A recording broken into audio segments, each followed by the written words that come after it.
नमस्कार, मैं हूं वंदना राठौर और आप देख रहे हैं ग्लोबल इंडिया टीवी। चलिए रुक करते हैं इस वक्त की बड़ी खबर की ओर।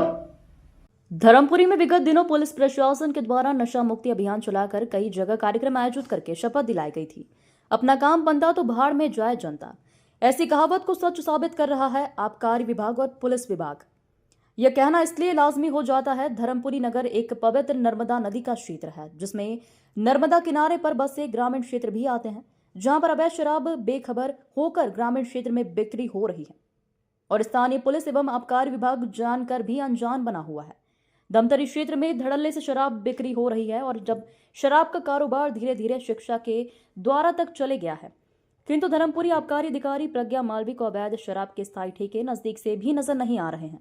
ग्रामीण क्षेत्र बाहुल्य आदिवासी की जहां गुमटियों, सड़क किनारे ढाबे और हरी नेट बांधकर अवैध शराब बेची जा रही है, इसके कारण समाज में आपराधिक गतिविधियां बढ़ रही हैं। सड़क पर दुर्घटनाएं हो रही हैं, जिसका मुख्य कारण जगह जगह अवैध शराब बिकना। धर्मपुरी में अब शराब का कारोबार धीरे धीरे शिक्षा के द्वार तक पहुंच गया है। धर्मपुरी पुनर्वास स्थित जय जल देव ढाबा सरस्वती शिशु मंदिर स्कूल के मुख्य गेट पर अवैध शराब बेची जा रही है। विधायक प्रतिनिधि आजाद चौहान, सरपंच सुरेश चौहान, बाबू सिंह, बिट्टू दरबार ने धर्मपुरी आबकारी विभाग और धर्मपुरी थाने में ज्ञापन दिया। ज्ञापन में अवैध रूप से ठेकेदार द्वारा अवैध शराब सप्लाई रात के समय सप्लाई की जा रही है।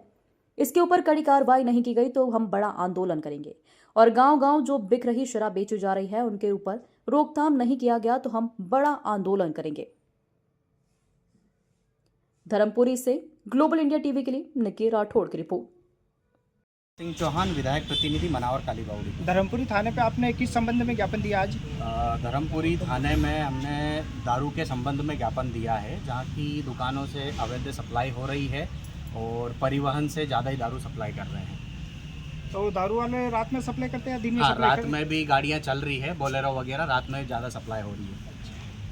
किसी प्रकार की दुर्घटना होती है रात में तो इसके जिम्मेदार कौन रहेंगे? ये विभाग रहेगा उनका, जो भी आबकारी विभाग है, दारू वालों का जो ठेके जिनके उसमें रहते हैं। आप ठेके पे जाते हैं, दारू लेते हैं, तो दारू का बिल देते ठेकेदार आपको?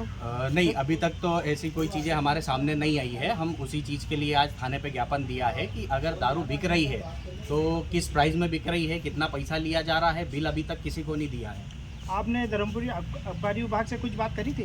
धर्मपुरी आबकारी विभाग को हम आवेदन देने गए थे, पर मैडम से बात हुई, बोले मैं दबिश में हूँ, तो वहाँ ज्ञापन नहीं दिया गया और ताला लगा हुआ था ऑफिस में। बाकी हमने सब इंस्पेक्टर जो थाने पे थे उनको ज्ञापन दे चुके हैं हम थाने पे। धार आबकारी से आपकी बात हुई थी कुछ? हाँ, धार आबकारी से भी बात हुई थी, तो बोले मैडम वगैरह भी दबिश में गए हैं। आगे की क्या रणनीति रहेगी आपकी अगर कार्रवाई आगे होती की तो? रणनीति यही है कि अगर शराब बिक्री है या अवैध सप्लाई हो रही है तो उसका बिल दिया जाए पूर्ण रूप से, और अगर ऐसी नहीं कार्रवाई होती है तो आदिवासी समाज पूरा आंदोलन करेगा।